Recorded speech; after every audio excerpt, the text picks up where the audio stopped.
All right, we're at the Seafield plot, the crimp job that we talked about heavily in the last Family Dream Farm, and I'm actually impressed. I was worried that it was going to be a big major fail. I have a cell camera over here that got knocked over by raccoons last week, so I haven't been able to keep an eye on it. The part that the camera is showing doesn't really show much new growth, but as I walk around here, you can see obviously some places I seeded it a little bit thick, but we are growing, and we are growing well.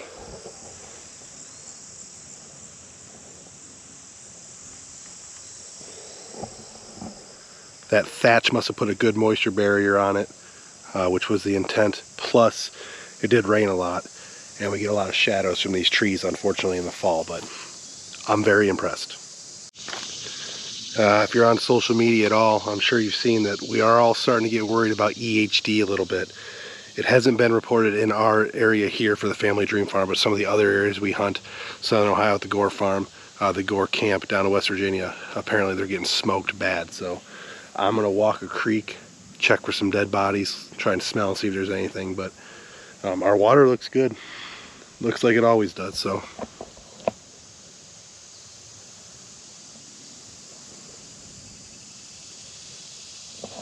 The plan to always have clean water for the deer seems to be working well here on the home farm at least. Unfortunately, after checking non-cell cameras, it does appear like we had one sick deer near the watering hole that previous week.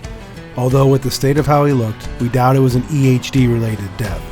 EHD kills deer quickly, within 48 to 72 hours, and this deer appears to have been sick a lot longer than that. Still, we currently have an EH defense kit on the way to the farm to start treating our water.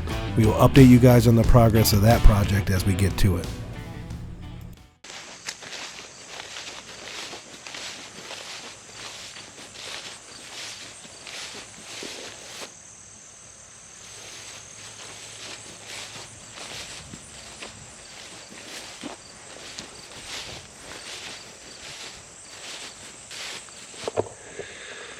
Well, it looks like the clef worked. I know we updated it a little bit with how yellow everything was last week when we were here, but all we have left is clover and the broadleafs. Little bit of grass here and there. Dang it. I hate raccoons. A little bit of clover here, or a little bit of grass here and there, and whatever this is.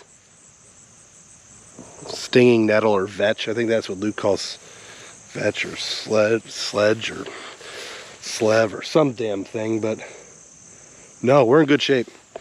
Clover looks really thick in some spots. It's starting to take over now that the grasses are died down. The clover seems to be really sprouting, which is good. I will probably wait to mow this one. I would like to mow off all these weeds, but I'm gonna let it just keep growing with these wet conditions and sunlight coming this week. Let's let it keep growing. That looks great.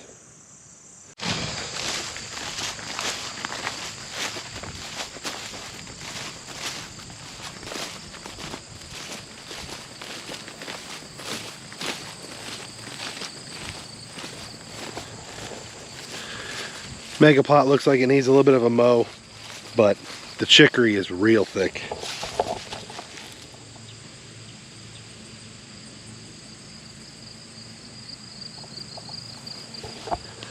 Walk over here and check out the new section where we sprayed the clef and planted this spring. It's looking better than it was before, that's for sure. There's some broadleaf weeds, same that were in that other plot. They're gonna definitely need to be mowed off. I might hit this one with the mower today just to get rid of this shit.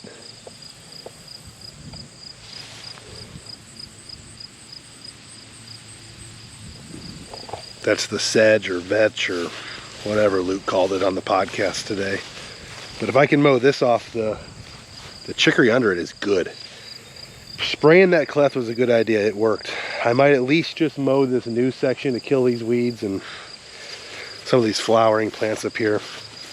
The chicory and the clover itself does not need mowed, so I'm not going to have the mower down low enough to mow that off. But the weeds need it.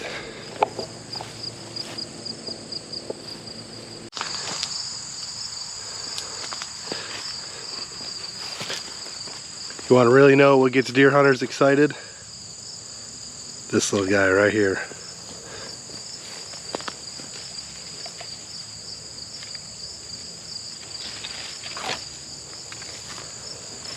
Lots of acorns on these trees, and they're starting to fall. This is a big red oak, I believe. Got deep pockets in the limbs. I just moved a camera across the field over here. It was white oak, and it was also dropping. So the reds and the whites seem to be dropping. Premier deer food right there. That's where it's at. Gotta move some cameras around accordingly.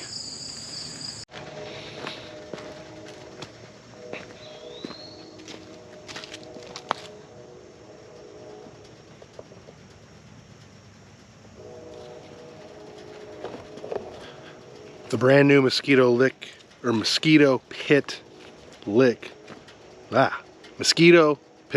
watering hole. Sorry. It looks to be mostly full. The goal is to make this a great ecosystem for deer back here in the major hardwoods and in the big woods.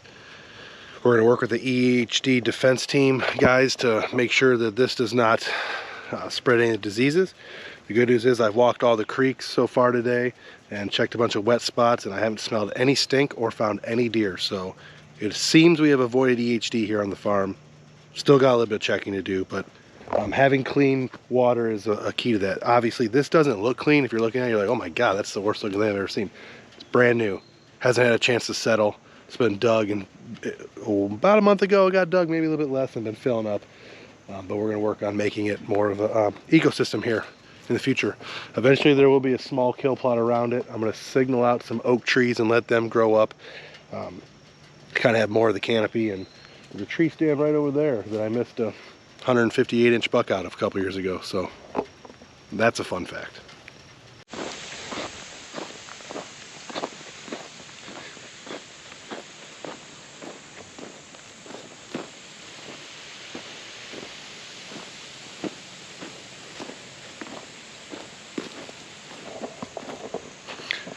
All right, I'm on the neighboring property right now for the neighbor's plot. We talked about it a lot last year. He planted a bunch of different sections and different stuff. Some of it's coming up really good, like this. Those look like sugar beets or purple tops. Some of it's coming in kind of thin.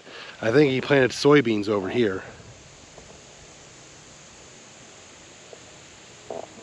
But I'm gonna find a place for this trail camera to kind of keep an eye on this plot for a while, and we'll see what we get.